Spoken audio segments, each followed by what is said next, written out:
and his wife, Catherine Boland, are suing Richard's son, 26-year-old Timothy Graves, for attorney fees, as well as anger management and AA classes. Order. All rise. Now it's case number 561 on the calendar in the matter of Graves, Boland versus Graves. You're welcome, Judge. Parties have been sworn in. You may be seated. Mr. Graves, this is your son. Correct. And you are? His stepmother. How long have the two of you been married? 6 years. What kind of work do you do, Mr. Graves? I'm a facility manager. And you? I'm a human resources manager. Who else lives in your home with you? No one else. And how old are you, Mr. Graves? 26. You got yourself into trouble. Is that right? Yes, ma'am. Your father says that he paid for attorneys for you on 2 separate occasions. One because you got yourself into trouble, and the next time because you wanted to see your son. You have a son. I have a daughter. A daughter. And there was a problem with visitation. So your father and stepmother helped you get a lawyer. He wants that money back. And he says he paid for anger management classes, which were a condition of your probation, even though that was a minor amount of money. I think you just threw it in. It was something like $65. You've probably spent more on him at dinner. True, very true. Right. Okay. Mr. Graves, why don't you tell me about the first instance where you retained an attorney for your son?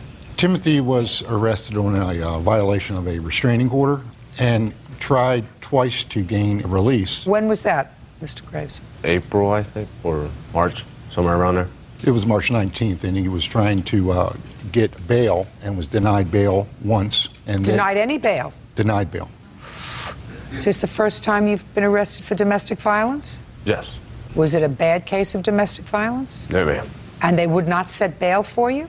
No, they wouldn't. Long story, no, they wouldn't. Well, give me the cliff notes of the long story. The judge I was going in front of wouldn't release anybody on a violation of a protective order charge because he had released somebody on a violation of a protective order charge, and they went back to their wife or something like that. And killed him? Yes, ma'am. You only burned him once. That's all he had to do. So you were released when, who was it, your girlfriend? Yes. Filed for a protective order, but then when she alleged that you violated the protective order, he said, okay. What was the nature of the alleged violation, Mr. Graves? Me and her got into an argument over the phone. Over the phone? So over the phone. She alleged that you threatened her over the phone in violation of the order. What'd you call her for? It's not an answer. I was over at my friend's house, and we were just talking, and I just found something out, and I didn't like it. So I called her and confronted her about it. She really didn't like that. Well, because it's a violation of the protective order. Yes. Right. That's why the judge didn't let you out. So you tried twice to get bail, and you were twice denied bail. Then what happened? Look at me. My father basically took it upon himself to get me out. You didn't have a discussion with him? I talked to him several times while I was in jail, and... Did you at any time say to him, do something, help me? I had said help me, but he, once again, told me to go forth with the public defender, and it just wasn't working. And so you didn't have a subsequent conversation with him? About getting me out? Yes. The public defender tried for the second time to gain bail and was denied. And at that point, I imagine it looked hopeless in his opinion, and literally begged me, calling from jail, to please hire an attorney to get me out of here. I need to get out of here. Please do whatever you have to do to get me out of here. And I made that understanding very clear at the time. My wife was on the extension that if I do this, this will just be a loan. I'm not giving you this money. Pretty much if it was up to me, I would let you stay in jail to learn the lesson. So that was the condition. is that what you said to him? Yes. And what did he say to you? Anything you can do to get me out. When your father retained the attorney for you, Mr. Graves, was the attorney successful in securing bail for you? Yes, ma'am. How much? I'm not sure of the amount. I don't know the amount. Who posted it? I guess my father did. There was no bail. It was a habeas corpus trial, and he was released. So that despite the fact that the judge said, I'm not setting bail for you, the judge is required to set reasonable bail in order to secure your appearance. So the judge got his wrist slapped, right? Yes. Whatever happened with that case, Mr. Graves? It was, went through with court and everything, and I got put on probation, and it was dropped. I think I actually got time served. Listen, if it goes through court and everything and you were put on probation, then it's not dropped. If you put on probation, it's because you were convicted. Either you were convicted after a plea or you were convicted after a trial. Did you take a plea? No, the second-degree assault, the first charge, why I got put on a restraining order, that I got put on probation for.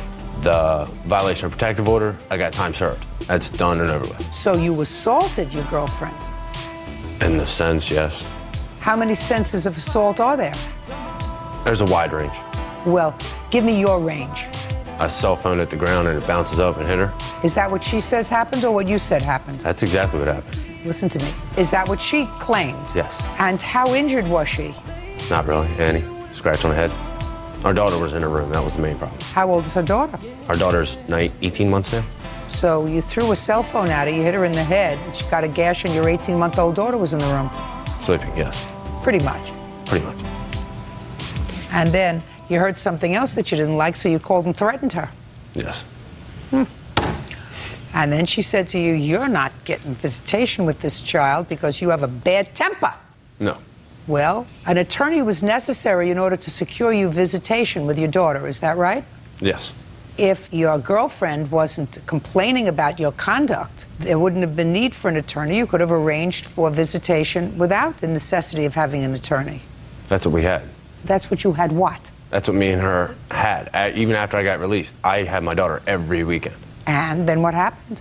We just had a falling out, and it got to where it needed to go, where I had to go to court. Do you have visitation now, Mr. Graves? Yes, ma'am. When? I have her every single day during the week and every other weekend. Is that because you work nights? Yes, ma'am. And child's mother works days? Yep. And that's by court order? Yeah. And that was secured for you through the attorney that your father paid for? This is, well, yes, but me and my ex came to an agreement outside of court. It was secured by virtue of an attorney. Yes. That your father got for you. Yes. Real cases, real people. Judge Judy. Richard Graves says his son, Timothy Graves, owes for attorney fees from 2 separate arrests. Okay. How did it come about that your father got you that attorney? Because he saw that it was... Don't tell me what he saw. There had to be a conversation. We talked about it. Well, that's what I'm asking you. What was the conversation? That I had to do whatever I had to do to get my daughter. Well, what was it that you had to do, Mr. Graves? I had to go through court. Right. And? I had to hire a lawyer. And? And he knew that I didn't have the money to pay for a lawyer. Don't tell me what he knew. I didn't have the money to pay for a lawyer. So what did you say to him? I need your help. And what did he say to you? Okay. Now, Mr. Graves, first tell me when this was that you advanced money for the second lawyer. This was on June 8th. Had he paid you back any of the money that he owed you for the first lawyer? Partially, yes. He did? Yes. How much did he pay you? $315. What did you pay him the $315 for, Mr. Graves? I never had any recollection that I paid him the $315. Well, tell me what you claim he said to you with regard to paying you back for the second lawyer. We actually found that lawyer as a reference from the first lawyer that was hired. Timothy and I went to his office, sat down, gave him an overview of the case. And I asked Timothy, is this the person you want to hire? And he said, yes. I said, you realize that this is just going to add to what you owe me. How much was the second lawyer, sir? All told, $3,000. What do you mean all told? There was an initial $2,000 retainer that I put down in June, and then later on there was another $1,000 they requested. And how much did he still owe you from the first lawyer? $300. So he owes you $3,300.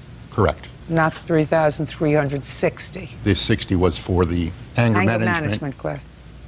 Okay. Go ahead. I paid for the anger management classes out of my own pocket. I'm asking you about the lawyers. He knew my financial situation. He knew I didn't have any money to pay for any lawyers whatsoever. But it kind of came up as it's their granddaughter too. If I don't get to see her, they don't get to see her. I figured that's why they were helping me. Are you working now, Mr. Graves? Yes, ma'am. Did your father throw a telephone at your girlfriend in front of your daughter? No. Did your father pick up the phone when he wasn't supposed to make contact with your girlfriend and threaten her? No. Was it because of your father's conduct that you were denied any kind of visitation with your daughter? No. Whose fault was it? It's all mine. Judge for the plaintiff in the amount of $3,300. Thank you. Parties are excused. You may step out. I think it was a little unfair. It's exactly what we were looking for Judge Judy to let him know this is what you need to do in life. It's all settled. I want to get our relationship on and continue on and move on. I'm hoping we can put this behind us, move on. We can be a father and son. Don't lend money to any member of your family that you're not willing to lose. And now the next case.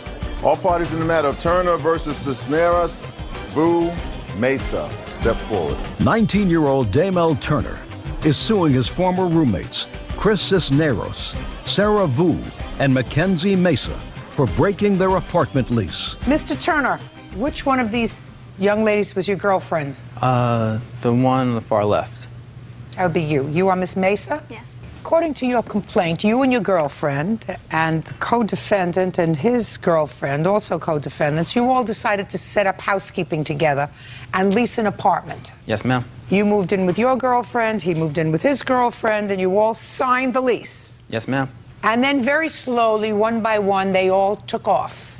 Yes, ma'am. Did that give you any cause to pause, Mr. Turner, that there might be something wrong with you? Is not an answer. No, ma'am. There was never any indication that something was wrong with your behavior. No, ma'am. Seems odd, doesn't it, that they all moved out and left you there alone? Yes, ma'am. In any event, your lawsuit wants them to be responsible for the rent for the remainder of the lease and for when they left. And they say it was because of your conduct that they all left, that there were problems in the apartment precipitated by your behavior. And they're counterclaiming because they say that there is some property that was in the apartment and they want moving expenses, which you're not going to get. You're lucky if you don't get hit with rent. Don't be stupid about your moving expenses. When did you sign the lease, Mr. Turner? June 21st of 2008. Was it a year's lease? Yes, ma'am. How long had you and Miss Mesa been dating? A year and a half now. Had you lived together previously? No. Were you working? Yes. Had you been friends with them as a couple, or were you friendly with one of them? I knew Damel from work. What work? We worked at a round table pizza place. When did you move out? I moved out in, let's see, the 1st of January this year. Where did you go? I moved in with my father at his place. And when did you move out, Miss Fu? The second to last week of November. Why did you move out? Chris and I broke up a few days before our 4-year anniversary. Now, when you moved out, who paid November's rent, your share of November's rent? I had already paid my share of November's rent, and because I was moving out on such short notice, I gave Chris my share of December's rent in cash. Is that correct? Yes, that's correct. So you fully paid for December. Yes. When did you move out? I moved out at the end of November. Why? I moved out because I felt that Look at me, don't look over there. I felt that it was not a good environment for me to be in at the time, and Like what? Well, my schoolwork was going down. I was depressed. My family was asking me to come home, and I felt that that would be a better environment for me. I didn't hear anybody talking about his bad behavior. You had a lot to say in your answer. Well, one night, especially like where I felt like it was like definitely a sign that it wasn't a good place to be at anymore, was a week before Chris and I broke up. We were all like hanging out at our apartment, and we had friends over, and it was probably really late, like really early in the morning, around 2. We were hungry, and so we decided all to go get something to eat. Could we get to it, please? I have And places to go. Mackenzie wanted to come with us, and Damel decided not to let her, but and she went anyways, and so he was really angry. When we got back with the food, we were all sitting on the couch eating, and Mackenzie was sitting on the edge of the armchair, and Damel came out and was like lecturing her, and she rolled her eyes, and so he walked up to her, grabbed her by the neck, and threw her down onto the ground from the armchair of the couch. That was in November. Mm-hmm. Did that happen, Miss Mesa? Yeah, to an extent that happened. We did have our fights where they would escalate sometimes. I can understand fights escalating. I don't understand physical violence during an argument. Did you do that, Mr. Turner? No, what happened was, Listen, I don't want to go through the food and the couch again. Did you put your hands on her? yes, I shoved her. Well, you can't do that. I know. What happened is How much after that did she leave? that actually happened in October, and she left at the end of November. It was because we were having a party, and like we all had like a couple of drinks, and I don't care why. okay. What happened was that I came and yelled at Mackenzie, like, "Why'd you leave? We're supposed to..." I don't care. Okay. You can't put your hands on anybody. Was that the first time he ever put his hands on you? No. Was it the last time he put his hands on you? Yes. All right. So far, the two of you are responsible for rent, because you can't just leave. Being unhappy with your environment is not a reason for you to break a lease. Breaking up with your boyfriend is not a reason for you to break your lease. Now, you left in January. Mm-hmm. Did you pay January's rent? I did not pay January's rent. And you left when? I left it, I would say, the 1st of January. What kind of discussion did you have with Mr. Turner about the rent on the apartment?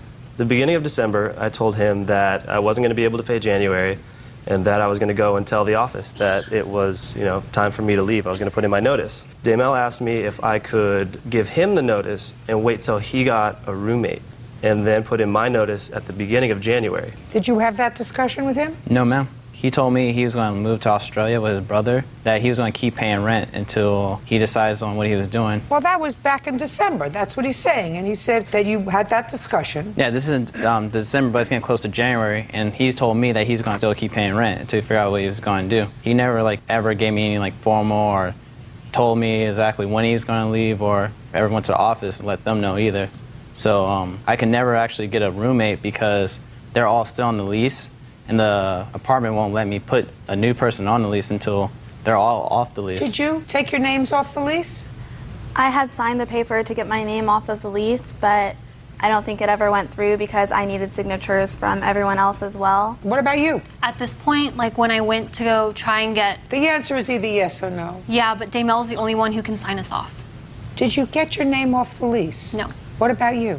No, still there. Fine. So they owe January and February so far. How much is your share of the rent? $283,725. And how much were you paying in rent? $286. And you? $286.75. You each owe him $858. January, February, and I'm throwing in March. Yours is less. $849. By the end of March, sir, if you don't have roommates, I suggest you do something else. Do you understand? Yes, ma'am. Now, moving expenses on your counterclaim is out. You moved, so who cares if you move? Only he cares if you move. What property do you have there? A queen-size mattress, a CD cabinet, a shelf, and a stereo. Is it still there? Yes, ma'am. When do you want to get it out? ASAP. Fine, within 5 days? Yes, that's fine with me. Anything else? I had a rice cooker. Why didn't you take it with you in November? Because... It's not an answer. All our things were still mixed up together, and I couldn't find it at that time. And when I went back to get it later, Damel had already changed the locks on the apartment. When you pick up the rest of your stuff, pick up her rice maker. Okay? Okay. Thank you. Goodbye. Parties are excused. You may step out. Awesome. Một ngày luôn đôi trôi qua trong lòng câu nỗi đau bùa vây từng phút lặng thầm anh dõi theo em từ xa chẳng dám chạm tay vào hạnh phúc em đang tìm em là ánh sáng anh không thể chạm là giấc mơ anh mãi không thể làm nỗi buồn hóa thành giọt nước mắt anh chỉ biết yêu trong lòng yêu đau đớn em cười bên ai anh biết dặn lời những mũi dao đâm vào trái tim ra rời anh đứng phía sau chẳng dám lên tiếng chỉ biết lặng nhìn để nỗi đau riêng em là ánh sáng anh không thể chạm là giấc mơ anh mãi không thể làm nỗi buồn hóa thành từng giọt nước mắt anh chỉ biết yêu trong lòng yêu đâu nói em tim anh sâu giọt nước mắt rơi yêu em mà chẳng thể nói thành lời đã biết rõ trái tim em không hướng mà lòng vẫn yêu chẳng thể nào buông. Keep paying rent until he figured out what he was going to do. He never ever gave me any formal or told me exactly when he was going to leave or ever went to the office and let them know either. So I can never actually get a roommate because they're all still on the lease, and the apartment won't let me put a new person on the lease until they're all off the lease. Did you take your names off the lease? I had signed the paper to get my name off of the lease, but I don't think it ever went through because I needed signatures from everyone else as well. What about you? At this point, when I went to go try and get... The answer is either yes or no. Yeah, but Damel's the only one who can sign us off. Did you get your name off the lease? No. What about you? No, still there. Fine. So they owe January and February so far. How much is your share of the rent? $283,725. And how much were you paying in rent? $286. And you? $286.75. You each owe him $858. January, February, and I'm throwing in March. Yours is less. $849. By the end of March, sir, if you don't have roommates, I suggest you do something else. Do you understand? Yes, ma'am. Now, moving expenses on your counterclaim is out. You moved, so who cares if you move? Only he cares if you move. What property do you have there? A queen-size mattress, a CD cabinet, a shelf, and a stereo. Is it still there? Yes, ma'am. When do you want to get it out? ASAP. Fine, within 5 days? Yes, that's fine with me. Anything else? I had a rice cooker. Why didn't you take it with you in November? Because Is not an answer. all our things were still mixed up together, and I couldn't find it at that time. And when I went back to get it later, Daymel had already changed the locks on the apartment. When you pick up the rest of your stuff, pick up her rice maker. Okay? Okay. Thank you. Goodbye. Parties are excused. You may step out. Awesome.